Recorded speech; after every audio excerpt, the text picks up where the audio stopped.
Am I the a-hole? My friend is having an affair. We plan to tell her husband. Plus updates.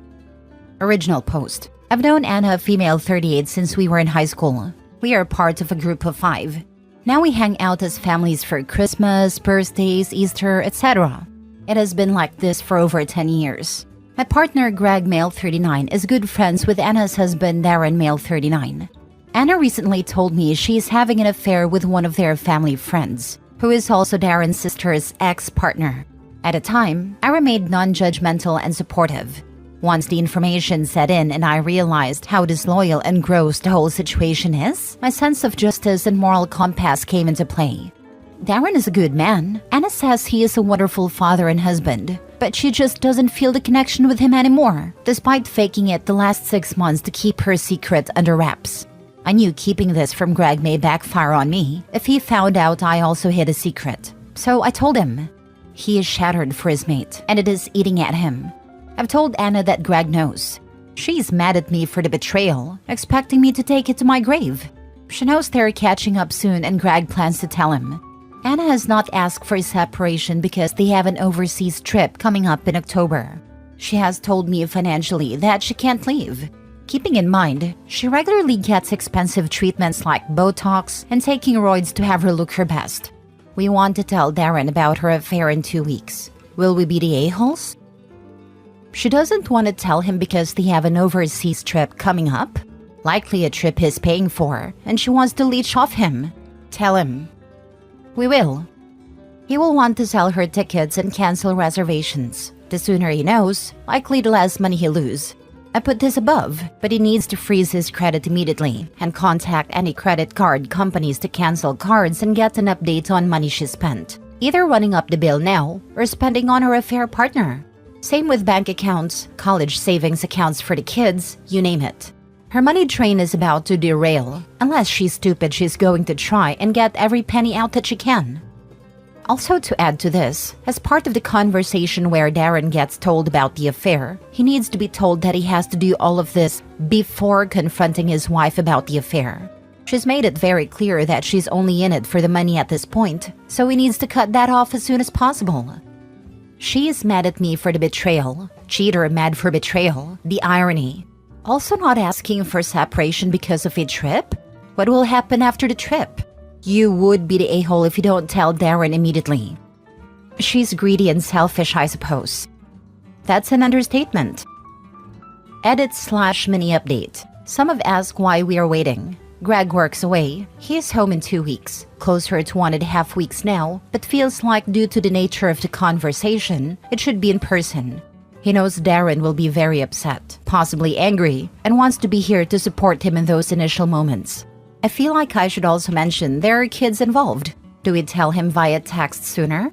Let's clear some things up. They have always had separate bank accounts. They do not join money, and never have specifically because of how she spends money. They both work and put in a percentage of how much they earn into the home. She does not have access to his money and will not be able to clean it out in the 2 weeks. I know for a fact he keeps a very close eye on the credit cards. While we were away and she was buying unnecessary things like clothing, she made sure to use her card, not the credit. She says he will question her about it since they are trying to pay off the house and save for the trip to Bali. We are in Australia and laws are different. Things will more than likely be 50-50 financially. Greg can't quickly fly or drive back from work. It's a 13-hour drive one way and $600 plane fare. He's first in, first out, and cannot leave until R&R begins. While we all live in the same state, Australia's pretty damn big. She told me directly she would want the kids to be 50-50. Anna's never liked kids, and while she loves her own, I think the thought of having them full-time sounds like a walking nightmare to her. The person she's having an affair with has lunch with her locally sometimes while she is on lunch break from work. They have run into acquaintances multiple times. He comes for a family dinner twice a week. The kids have caught Anna sitting on his lap before, while Darren is not home. He comes over when Darren is on night shift, while the kids are in the home. Anna has apparently been able to cover up by telling the kids she does his injections and that it's private, so she administered them behind a locked door. He is also in roids and she's in hers. Darren did ask if I thought she was cheating back in January, due to her libido suddenly becoming very heightened. At the time, I thought it was because of a recent surgery she had. I don't think it will be too hard to convince him, and I'd say he has an inkling already. As Anna has said, over the past few months, he has become possessive and jealous, for obvious reasons. The family trip planned in October is with another family friend and their family for the husband's 40th birthday. They have split activities, accommodation, etc. I think. We do need to keep in mind that Darren may choose to stay and work it out. In this case, Greg and I will be put in a very awkward position and possibly be removed from the group, which I'm okay with, but a little bit disheartened at the thought of losing people I've spent the last 20 years with. We have moved the meetup to the day Greg flies on Tuesday. If he was flying home sooner, it would have been done sooner.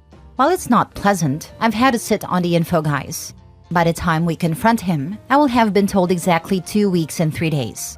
Greg and I agree, in person will be best for this particular friend. Now for the full update. First and foremost, thank you for all the advice. I feel the general consensus is that we are not the a-hole. We were dreading catching up with our friend Darren, as we really did not want to be breaking news of this magnitude to him if there was an option for him to either come to the realization himself or her to come clean. Darren texted me Sunday that he had caught her. Greg and I still saw him and offered as much support as possible. She definitely watered down her BS, but Greg and I have told Darren what we know, which he said he is extremely grateful for. She did not apologize or provide reasoning, but simply packed her bag and left. The kids stayed with him at the family home. The children were distraught and Darren seems a broken man. At least now the ball is in his court and he can see Anna for who she truly is.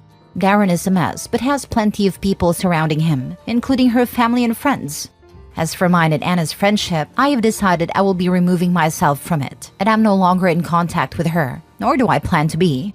I know plenty of people deemed me the a-hole for betraying a friend's trust, but was she really a friend, blaming and guilting me after making me complicit in her own deceit?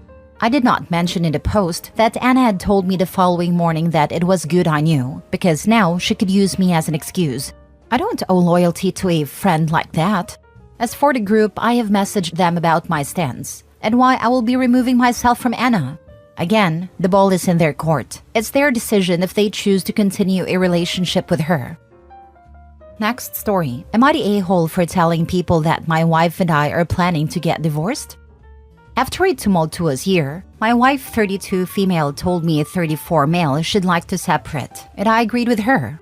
She told me she wanted me out of her life as soon as possible so that she could move on. But we have a shared apartment, so she'd like me to move out full-time. For the last 6 months, I've been living sometimes in my office to give her and I some space. I always imagined that this would be temporary until we solved things, but now that we are no longer together, I don't feel bound to her anymore, and thought that I should try and do what's best for myself. That means using the kitchen, shower, and bed in our apartment. It wasn't great having to live on takeout and sleeping on a couch here in the office for months on end. She said that this gave her a lot of anxiety and that she would contact her parents, who are leasing the apartment to her, to throw me out and that she'd say whatever it took to get them to do that. I went immediately to her parents to seek reassurances that this wouldn't happen. I later found out that this is illegal. When I showed her the law, she said my reading comprehension sucked, and that even if it was illegal, she'd just get me deported since my visa application hasn't been finalized yet. Since then, I've made arrangements to stay with my parents in the States, travel around Germany to see the friends I met there one last time, found a lawyer, tried a support group, and generally have just attempted to move on. It's been difficult though, because she keeps messaging me telling me about how she isn't feeling well, and that she secretly didn't want to divorce, but was hoping for a break so that we could see if things got better. In Germany, you need to separate for a year before beginning divorce proceedings. She is also talking now about how things might be better, but that all went out the window when she found out that I told our parents. She said that it's simultaneously her right to tell her own parents, and that I shouldn't have told mine because my father is kind of a blabbermouth. I really wouldn't have said anything to her parents honestly if I wasn't so panicked about being kicked out of our apartment. She doesn't know that I told a bunch of my friends already, so I can only imagine how angry she will be when that happens. So am I the a-hole? You're getting a divorce. It doesn't really matter if she is mad at you. Get the paperwork done and move on. Not the a-hole. Not the a-hole. You owe her nothing. It doesn't matter if she is mad. It doesn't matter if you're an a-hole. Block her mentally. Block her totally and tell her if she needs to communicate with you, she can do that through your attorney. Better not block her, but to communicate 100% through text so everything is in writing. Not a-hole. Too bad for her that she couldn't control the narrative and make out that you were the bad person in all of this. That is what it was really about. She wanted to poison the fields of your friends and family before you had a chance to say anything. God only knows what she planned to accuse him of. OP, get your narrative out there far and wide. They know exactly what she's like. Next story. Am I the a-hole? I told my ex's mom that her son physically abused me and it broke their family. I, 24 female, broke up with my ex, 24 male after a few years of hell. I was beaten by him from time to time whilst living with his family. I was blackmailed and threatened by him to stay silent for so long. The bruises I had on my rib cage were hidden by clothing, so the family never saw. But eventually, I got the courage to escape and ended a toxic relationship. I kept in contact with his mom, Sandra, who is like a second mom to me, and we meet for coffees now and again. She doesn't know the real reason why I broke up with her son. While in therapy, Sandra texted to check how my sessions were going and asked to meet at a cafe afterwards. She knew I was going to therapy but had no clue what for. We sat in the car for a bit, chatted, and I showed her briefly some worksheets I was given from my therapist. Basically, a printout of a PPT they made about domestic violence. Sandra looked through the sheets, me forgetting that she didn't even know about it all. She became manic and worried and asked why I have therapy in domestic violence. I would feel terrible just lying to her face, so I told her to park in a more private area to chat. I then explained that her son physically mistreated me. She was mortified to say the least. We both ended up in tears and hugged each other. I received a text a week later from Sandra that she recommended anger management centers and therapy for him, which she refused. So, she said unless he seeks help, she's cutting him out of her life. She canceled holiday, birthday, and Christmas plans with him for the rest of the year. Did not expect that. I then get told by friends that my ex has said he is self-harming now because I told his mom about the abuse.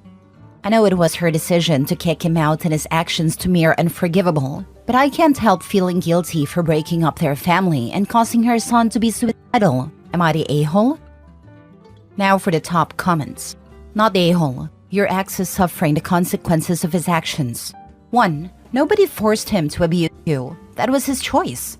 2. He could have avoided being cut off by going to therapy and anger management. Also, hopping on here to say the fact he's saying he's self-harming because of you is another manipulation tactic. Stay strong, OP. Different situation and the ex and I are more or less amicable, but even when she found out I was self-harming, I made it clear it wasn't because of her. It was the situation of the breakup and what that entailed, sure, but it wasn't her fault. It was depression in my feelings. Nobody else caused them. 100% a manipulative tactic if it's like, you're making me want to end myself. Not the a-hole. Oh, poor him. His abuse has been found out by his mom. He's not going to end himself. It's his way of trying to turn the tables and become a victim. Classic narcissist move. You did the right thing by telling the truth. Yes, the world would be a better place if we normalized the outing of perpetrators of DV, child abuse, sexual abuse. What's different here and frankly encouraging is that the relative of the perp didn't defend him. I mean, let's get real here. The guy should be in prison. It's kind of messed up that OP has any care whatsoever that he's currently separated from his family. That's trivial, relative to what should have happened to him, and that she's guilty about this is an indication of the screwed up dynamics around these issues. He assaulted her repeatedly. For that, he should be in prison for a long time for repeated violent felonies. Am I the only one who's worried that OP could be in danger now that he knows she told his mom? Stay safe, OP. I'm glad his mom was on your side. Funny you should say that. I am absolutely terrified of him because he lives in the same area as I do. I have actually accidentally bumped into him a couple times and have had to run away. I'm considering filing a restraining order against my ex. What do you think? Don't consider it. Do it. Contact the police and let them know your fear. Also ask your therapist if she has any ideas for how to protect yourself, especially if your ex knows where you live. You're not overreacting. Last story. Am I the a-hole for going no contact with my family after they expected me to get back with my ex and help her raise her affair baby? I am 30 male. I am not sure how to word this because I'm crushed and don't know what to do. I have been with my high school sweetheart Cassie since we were 17. My parents love her and so did I. Our parents were always asking when we would get married and give them grandchildren, and me and Cassie would say when we are financially stable. We are both doing good in our careers. My job, however, required me sometimes to leave the country. I left 7 months ago. I am due to go back this week. Except a friend of mine rang me to tell me that Cassie is 3 months pregnant. Obviously, I am not the father. I didn't believe my friend and rang up Cassie, and after pushing her, she finally broke down crying and admitted that she is pregnant and it was a drunken mistake. She said she doesn't know who the father is because it was a random guy. She said she wanted to keep the baby, and we raised the baby. I was in shock and ended the call. I texted her and said we were done. She tried to ring back, but I switched my phone off. I was on autopilot for a couple of days and just worked. Then my boss told me he had a family emergency call from my dad, and I took the call. My parents basically said that Cassie confessed to cheating, but it was a mistake and the baby needs a father. I saw red and told him if he was so worried about the baby, then he can step up and be there. We got into a heated argument and I ended the call and blocked him. My mother, him, and ex had been texting on different numbers and telling me to step up and mistakes happened.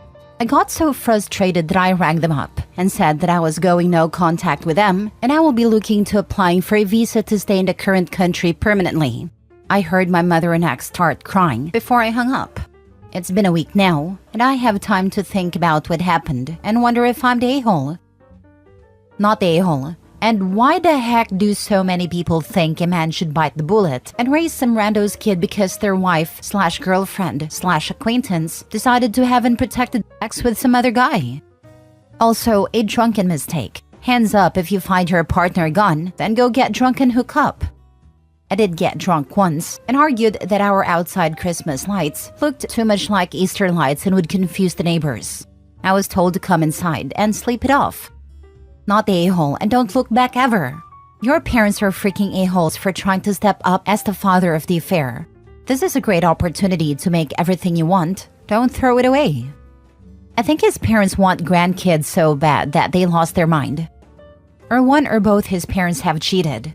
Why else are they pushing him to forgive? Sounds very suspicious.